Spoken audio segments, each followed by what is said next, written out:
بسم اللہ الرحمن الرحیم۔ چودھری پرویز الہی کی پارٹی رکنیت ختم کر دی گئی ہے۔ اس کے علاوہ قومی اسمبلی کے 136 ارکان کی رکنیت بھی معطل، وہ کسی بھی کارروائی میں حصہ نہیں لے سکیں گے۔ اب ہوا کیا ہے جی، چودھری شجاعت حسین نے جو کہ پارٹی کے ہیڈ ہیں کاف لیگ کے، مسلم لیگ پنجاب کے صدر جو ہیں چودھری پرویز الہی کو پارٹی پی ٹی آئی میں ضم کرنے سے متعلق جو انہوں نے بیان دیے تھے اس پر شکاز نوٹس جاری کر دیا ہے اور پارٹی کی بنیادی رکنیت بھی ان کی جو ہے وہ معطل کر دیا ہے۔ پاکستان مسلم لیگ جو ہے اس کی طرف سے جو کاف ہے اس کی طرف سے ایک نوٹس جاری کیا گیا ہے جس میں یہ کہا گیا کہ گزشتہ رات آپ نے دیکھا 2 دن پہلے جو میڈیا پر چلنے والی خبروں کے حوالے سے پارٹی سربراہ چودھری شجاعت حسین نے ہنگامی اجلاس طلب کیا۔ اجلاس میں صوبائی صدر کی جانب سے پارٹی کو دوسری جماعت میں ضم کرنے سے متعلق بیان کا سختی سے نوٹس لیا گیا ہے، کیونکہ چودھری پرویز الہی نے کہا تھا کہ عمران خان نے بلکہ انہیں کہا تھا کہ آپ پی ٹی آئی کی طرف سے لڑیں،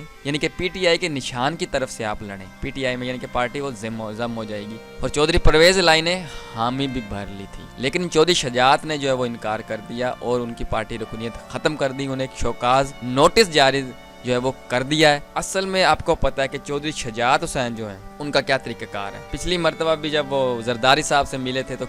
کیا ہوا تھا کیا نہیں ہوا تھا سب کو پتا ہے، لیکن برحال جو بھی ہے تو یہ آپس میں رشتہ دار ہیں، تو یہ آپس میں کبھی بھی نہیں لڑیں گے، نہ لڑتے ہیں، اس کا کوئی نہ کوئی جو وہ حل نکل آئے گا۔ اور پی ڈی ایم تو اب تقریباً ختم ہو چکی ہے، اور جو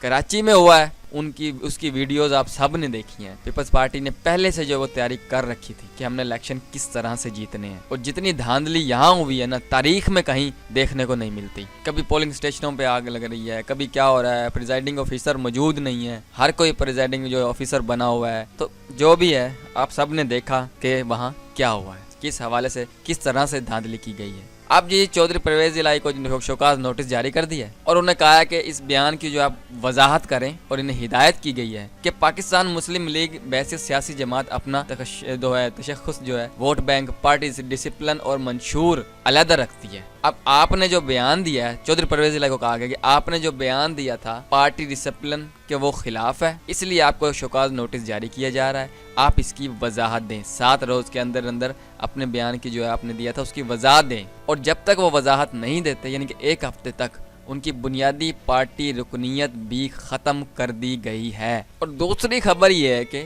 وزیر اعظم شہباز شریف کے دن جو ہیں وہ آپ کو پتہ تھوڑے ہیں، کیونکہ اعتماد کا ووٹ اب انہیں لینا پڑے گا، اور اعتماد کے ووٹ پر کچھ بھی ہو سکتا ہے۔ اب اسمبلی سیکریٹریٹ کے مطابق قومی اسمبلی میں نا اس وقت 331 اراکین موجود ہیں۔ پی ڈی ایم حکومت کو 181 اراکین کی حمایت حاصل ہے، جس میں مسلم لیگ نون کے 85، پیپلز پارٹی کے 58، ایم ایم اے کے 14، ایم کیو ایم کے 7، بی این پی اور بی اے پی کے 4، مسلم لیگ کاف کے 3، اے این پی اور جے ڈبلیو پی کا 1 رکن شامل ہے۔ حکومت کو 4 جو ہیں وہ آزاد اراکین اسمبلی کی حمایت بھی حاصل ہے، جن میں محسن داوڑ، علی وزیر، اسلم بھوتانی، یہ سب جو ہے وہ شامل ہیں۔ اب اپوزیشن کی جو تعداد ہے نا وہ ہے 150، جس میں پی ٹی آئی کے 121 منحرف اراکین، جی ڈی اے کے 3، مسلم لیگ کاف پرویز الہی گروپ ان کے 3، جماعت اسلامی، عوامی مسلم لیگ اور بی اے پی کا 1 رکن بھی شامل ہے۔ اب اس وقت جو ہے نا قومی اسمبلی میں 11 نشستیں وہ خالی پڑی ہیں۔ 7 سیٹوں پر ہونے والے ضمنی انتخابات کے موقع پر جو عمران خان فتح یاب ہوئے تھے پہلے آپ کو پتا ہے، مگر انہوں نے حلف نہیں اٹھایا، 1 نشست پر عمران خان نااہل ہو گئے تھے، 1 نشست جعفر لغاری کی وفات پر خالی ہوئی۔ اب روہیلہ حامد، محمود مولوی اور ندیم خان نے بھی اپنی نشستوں کا حلف جو ہے وہ نہیں اٹھایا تھا، آپ سب کو پتا ہے۔ تو یہ جو ہے نا طلب کر لی گئی ہے جی، وزیر اعظم آفس نے اراکین کا مکمل ریکارڈ جو اراکین اسمبلی کا مانگ لیا ہے، کیونکہ اعتماد کا ووٹ اب انہیں لینا پڑے گا۔ تو اب دیکھتے ہیں جی کیا ہوتا ہے اعتماد کے ووٹ میں۔ تو جو بھی ہے پی ڈی ایم اب جو ہے نا ہلچل کا شکار ہو چکی ہے، کیونکہ اعتماد کا ووٹ جو ہے وہ بہت مشکل نظر آ رہا ہے، اندرونی گیم کچھ بھی ہو سکتی ہے۔ پاکستان زندہ باد، پاک فوج زندہ باد۔ ملتے ہیں اگلی ویڈیو میں، اپنا خیال رکھیے گا، اللہ حافظ۔